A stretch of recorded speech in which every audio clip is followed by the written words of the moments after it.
The following video is a free sample from my course, Nice Guy Syndrome Recovery and Social Confidence Building. If you like the video, check out the course. In this video, we're going to talk a little bit about where people-pleasing and nice guy syndrome comes from. Now, I'm not a therapist, and actually I'm not very interested in causes when it comes to solving problems. I'm just interested in solutions. So most of this course will be front-facing, we'll be looking to move forward. But it can help to know why things happen the way they do, if nothing else, just to help you make your peace with it and stop blaming yourself for it. In a nutshell, the simplest way I can put it is that people-pleasing is a childhood strategy for safety. Okay, it's something we come up with before our mid-teens, often quite early on in our life, possibly even before we go to school, to provide safety. And safety is deemed to be either approval, which gives us pleasure, or avoidance of disapproval, which gives us pain. So we're in a situation where we feel unsafe, and people-pleasing becomes the strategy that we choose to reduce our safety risks. And of course, it's a very immature strategy because it's one created by a child. Our brains don't even stop developing until we're in our early 20s, at the very earliest. So a child coming up with a strategy isn't going to be doing the most efficient job, but they'll do something that seems to work, and they'll believe that it's working. And that's where we see so many adults struggling with people-pleasing, is they're doing something that a child made up, and that's why it doesn't work very well in the adult world. Based on my work with clients, here are some of the likely things that happened to you in your childhood to provoke you into coming up with this strategy. Obviously, not all of these will apply to you. It depends on what kind of childhood you had. But you might hear one of these key markers and go, oh yeah, that's when I started trying to impress people, or that's when I started hiding who I was. Neglect and emotional distance. This is quite common in the father. So if you feel that you have to work really hard to get attention and approval and love from one of your parents. Violence and abuse. If you feel that getting in trouble is actually going to cause you physical pain, you might develop a strategy to avoid getting into trouble.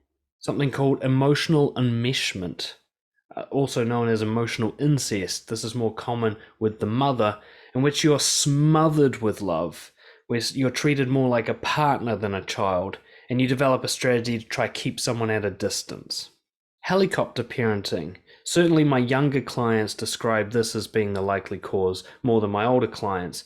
A kind of constant hovering of parents over you all the time, creating anxiety that you're being watched and need to constantly be a good person, like you're on CCTV camera all the time being judged. Emotional instability in parents. One or both parents are wildly unpredictable, at least for the child, and you feel like you're walking on tiptoes or eggshells the entire time, so you develop a strategy to try and reduce the unpredictability, to try and keep them emotionally stable. Or at least a strategy to not provoke emotional instability, one to sort of stay under the radar and not add fuel to the fire. When we move away from the parents, you might have bullying in school or being ostracized, something that made you feel like you're part of the out group, and you either wanted to avoid the bullying or you wanted to enmesh yourself into the group. You wanted to try and get in through approval from the leaders of the group. Moving a lot. I'm not really sure why this one comes up, but when I run workshops for nice guys and I ask who moved a lot when they were a child before the age of 10, who moved schools a lot, lots of hands in the room always go up, and that was certainly the case for me. I had 3 different schools before I turned 7 years old. I think, and this is just a theory or a hypothesis, that the constant moving means you have to quickly establish a social circle, and you're trying to get into social circles that are already established. And that's really difficult for a child to do. So you have to quickly win approval if you want any friends. And people-pleasing is a superficial way to get in quickly. Any other real abuse or trauma that you felt people-pleasing solved? It can even be something as horrific as sexual abuse. You might find that there were ways to please the abuser that put them off having to go through with the other thing that they did, or was a way to avoid them. Positive reinforcement. Maybe you got so much approval for performing and putting on a show and making people happy that it just became like a drug that you became addicted to. And I think this actually might be quite a major cause. Some of the people pleasers I talk to, they're like, my childhood was fine. What they're really saying is, I got so much approval in childhood that I constantly yearned for it and I was constantly hungry for it. And pressure parenting. You know the type, the ones that want you to do really well at school and want you to do really well at sports and push you to go to university and get a good job, and why don't you have a girlfriend yet? These parents that are constantly trying to mold you into an image based on their own insecurities and failings. And it's quite easy to come up with lies that kind of keep them happy, or to actually achieve those things they want even though they're not really right for you. I'm sure there's lots of other causes. The thing is, all children lie and manipulate eventually. It's actually a kind of developmental phase that you have to go through. They're learning to negotiate in a very immature way. And all children have pain that they're trying to avoid and pleasure that they're trying to seek. People pleasing is just one of a number of strategies available to achieve those goals. Some become rebels, others become sort of lone wolves. There's other ways of doing it that aren't people pleasing. But people pleasing is probably the most common because as a child, it is probably not only the most effective, but the easiest to kind of come up with. I'll just figure out what they like and do that. And I'll figure out what they don't like and not do that. It's a very simple strategy. No 6-year-old is thinking, but will I have integrity? Does that align with my core values? They don't even understand those concepts. They're just thinking, how do I make dad stop shouting? How do I make mum happy? How do I make the teachers stop picking on me? How do I how do I fit in with the kids at school? That's all they're thinking of, and people pleasing is quite a sound strategy, safety-wise, for making those things happen. The problem with people like us involved in this course is we get what's called arrested development. So the natural phase of lying and manipulation that children go through should come to an end if they're developing in a healthy way.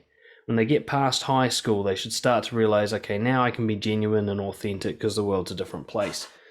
But nice guys and people pleasers, we stop developing about the age of 13 or so. We hold on to the strategy that we've got then and we just keep using it. I've even seen it to the extent where people still dress and have hairstyles from that time in their life. Like they haven't even physically moved on.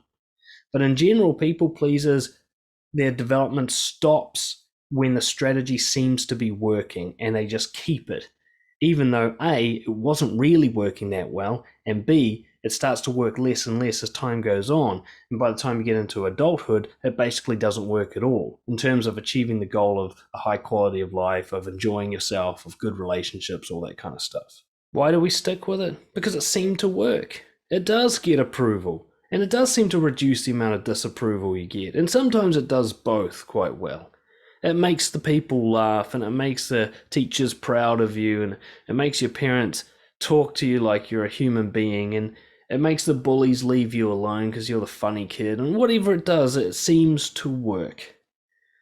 We don't really understand what working means, though, do we? We don't understand that it's not building our confidence. We don't understand that it's not creating deep and meaningful relationships. We don't understand that it's not leading us towards a career that will actually be satisfying. We don't realize it's not working in those key core functions of life. It's just working that very surface, superficial level of approval. And if nothing else, it just becomes a habit. What you've been doing because it worked becomes just something you do. Eventually you start to tell yourself, this is who I am, this is my personality. You know, you're very vulnerable in those teenage years where you're just like, who the hell am I? And you're trying to figure it out. It's very easy for a strategy like this to take the place of your identity. Before you know it, it's just the only way you know. You can't even consider changing because you think this is the only way I can survive. In fact, you don't even think that. You just do it all the time. It's like somebody who's living in the same city forever. It never even occurs to them to move. We quickly develop two kind of beliefs that keep this going. One is I need to do this to feel safe.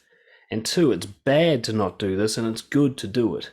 We get a lot of approval for being a people pleaser, and those rare times that we stand up for ourselves or whatever, or ask for what we want, we get rejected and disapproval. And we get this idea, actually, everyone wants me to be this way, and it gets me what I want, sort of, and I don't know any other way, and I feel unsafe when I don't do it. So why would I even think of changing it? Well, for those of you doing this course, you've already figured out maybe there is a reason that you need to change it, maybe. And this usually happens in your mid-20s or onwards. You hit a crisis point where you slowly start to realize, damn, this isn't actually working very well.